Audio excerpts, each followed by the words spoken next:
5 আগস্টের পর পুলিশ বাহিনীতে সংকট মোকাবেলায় বিশেষ অবদান রাখায় 2025 সালে রাষ্ট্রীয় স্বীকৃতি পেয়েছে পুলিশের 22 ঊর্ধ্বতন কর্মকর্তা। শেখ হাসিনা সরকারের পতনের পর জনরোষের মুখে পড়ে পুলিশ সদস্যরা। তখন কাজে যোগ না দিয়ে বিভিন্ন দাবিতে রাজধানীর রাজারবাগে অবস্থান নিয়েই বিদ্রোহ করে প্রায় হাজার খানিক পুলিশ সদস্য।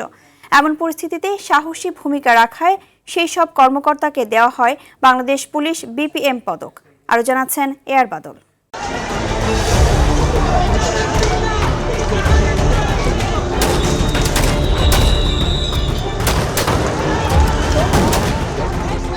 বৈষম্য বিরোধী আন্দোলনকে কেন্দ্র করে শেখ হাসিনার দোসর হিসেবে মানুষকে হত্যা ও হামলার অভিযোগ তুলে বহু পুলিশ সদস্যকে হত্যা করা হয়। 5 আগস্ট ঢাকাসহ সারা দেশেই এর ভয়াবহতা চোখে পড়ে।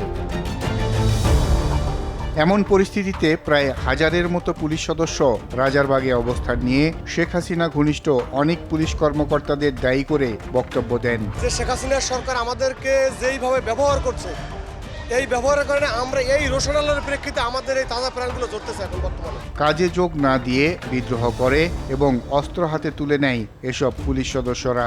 ঘটনাটি রক্তক্ষয়ী অবস্থার দিকে যেতে থাকে।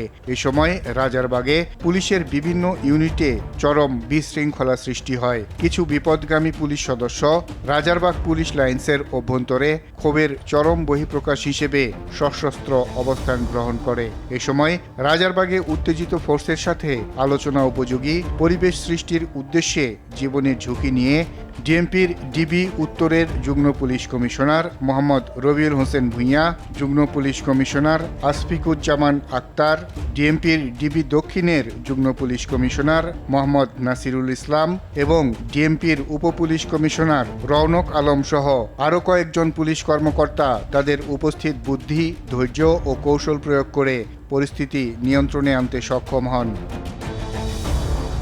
পরে সেই সকল পুলিশ কর্মকর্তাকে সাহসিকতা ও বীরত্বপূর্ণ কাজের স্বীকৃতিস্বরূপ বাংলাদেশ পুলিশ পদক বিপিএম প্রদান করেন অন্তর্বর্তী সরকারের প্রধান উপদেষ্টা ডক্টর মোহাম্মদ ইউনূস।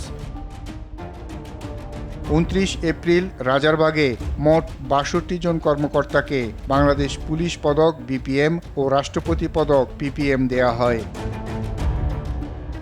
এআর বাদল, RTV, ঢাকা।